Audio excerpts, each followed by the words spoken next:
विश्व में भारत की साख बढ़ाने के लिए प्रधानमंत्री नरेंद्र मोदी ने देश की जनसंख्या को आधार बनाया। आर्थिक रूप से मजबूत विकसित देशों को यह भी अवगत करा दिया कि भारत के पास आपके उत्पाद की बिक्री का सबसे बड़ा बाजार है। व्यवसायियों को भी अपनी साख बढ़ाने के लिए अपनी कमियों को किसी के सामने नहीं रखना चाहिए, बल्कि अपने उत्पाद की गुणवत्ता से जनवरी को अवगत कराने का कार्य निरंतर करते रहना चाहिए, जिससे उनका व्यापार बढ़ेगा और इकाई क्षेत्र भी आर्थिक रूप से सशक्त होगा। उक्त उद्गार मध्य प्रदेश विधानसभा के अध्यक्ष नरेंद्र सिंह तोमर ने कैट द्वारा मुरैना जिले में इकाई गठित करने के साथ ही आयोजित व्यापार सम्मेलन में व्यक्त किए। तोमर ने औद्योगिक क्षेत्र को संपूर्ण विकसित करने के लिए व्यवसाय का डिजिटलीकरण करने का सुझाव भी दिया। पहले तो आपको बहुत बहुत बधाई कि आपको वन मंत्रालय मिला है और मुरैना का सौभाग्य है कि आप वन मंत्री बने हैं, पर्यावरण भी। आपके जो क्षेत्र में मतलब मुरैना, श्योपुर, भिंड, इस क्षेत्र में वन की अधिकता है, पेड़ भी बहुत है, लेकिन ये देखा जा रहा है कि वनों की कटाई बहुत तेजी से हो रही है और वन की भूमि पर अतिक्रमण भी हो रहा है। तो कैसे रोक पाएंगे और अतिक्रमणकारियों पर कैसे कार्रवाई करेंगे? क्या योजना है वन विभाग की? देखिए, लोगों को एक तो वनों का महत्व और पेड़ों का महत्व समझाना पड़ेगा। मैंने प्रवाह लिए ज़्यादा समय नहीं हुआ, मैंने सभी जगह निर्देश जारी कर दिए गए हैं कि सब लोग वनों की सुरक्षा करें, अतिक्रमण को रोकें। पुराना जो हो चुका इसकी भी जानकारी मिलेगी, तो उनमें भी वृक्षारोपण करके उन्हें वन लगाएंगे और साथ ही नए वनों की कटाई पर पूर्णतः प्रतिबंध लगा दिया गया है। अधिकारियों को जिम्मेवारी दी गई है, जिसके क्षेत्र में पेड़ कटेंगे उसके खिलाफ कार्रवाई करेंगे।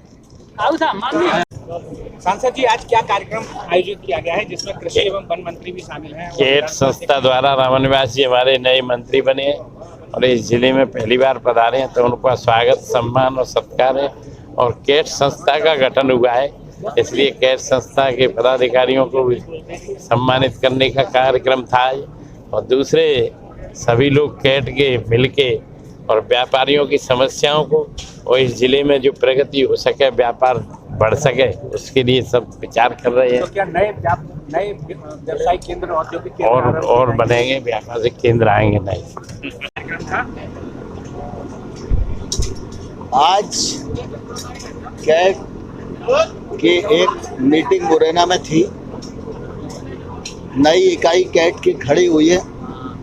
कैट व्यापार और औद्योगिक क्षेत्र में काम करने वाला संगठन है और मैं समझता हूँ कि इनका कार्यक्रम काफ़ी अच्छा हुआ, क्योंकि ये ज़रूरी है कि व्यापारिक क्षेत्र में और इंडस्ट्री के क्षेत्र में जो लोग काम कर रहे हैं उनकी कठिनाई का समाधान हो और वो और प्रोत्साहित होकर अपने अपने काम को आगे बढ़ाएं, जिससे कि हमारे मुरैना क्षेत्र में रोजगार के अवसर बढ़ें और हमारी मुरैना की अर्थव्यवस्था को बल मिले।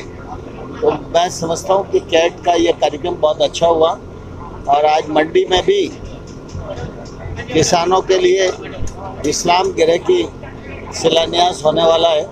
मैं मंडी भी जाऊँगा और उसके पश्चात शनिदेव जो अपना परंपरागत कार्यक्रम है वहाँ जाऊँगा। कृषि उपज मंडी में जो 27 करोड़ रुपए के भूमि पूजन लोकार्पण हो रहे हैं, उनसे किसानों को कितनी सुविधाएं मिलेगी? देखिए, स्वाभाविक रूप से कृषि उपज मंडी तो किसानों की है।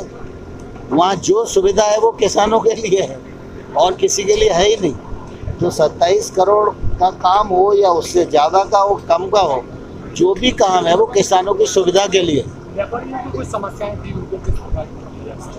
तो व्यापारियों की समस्याएं रहती हैं, स्वाभाविक रूप से काम करते हैं तो समस्याएं रहेंगी, लेकिन समय समय पर वो जो बताएंगे और जो समाधान के योग्य होंगे उनका समाधान किया जाएगा। पश्चिम बंगाल में सत्ता पलट के बाद काफी हिंसा हो रही है, हिंदुओं पे हमले हो रहे हैं, कई संभव घटनाएं जो हैं, शर्मनाक घटनाएं भी सामने आ रही हैं। भारत सरकार क्या अपना रोल अदा कर रही है? पश्चिम बंगाल में जो घटना हुई वो दुर्भाग्यपूर्ण है और दर्दनाक है और मैं समझता हूँ उस पर जल्दी कार्रवाई होनी चाहिए।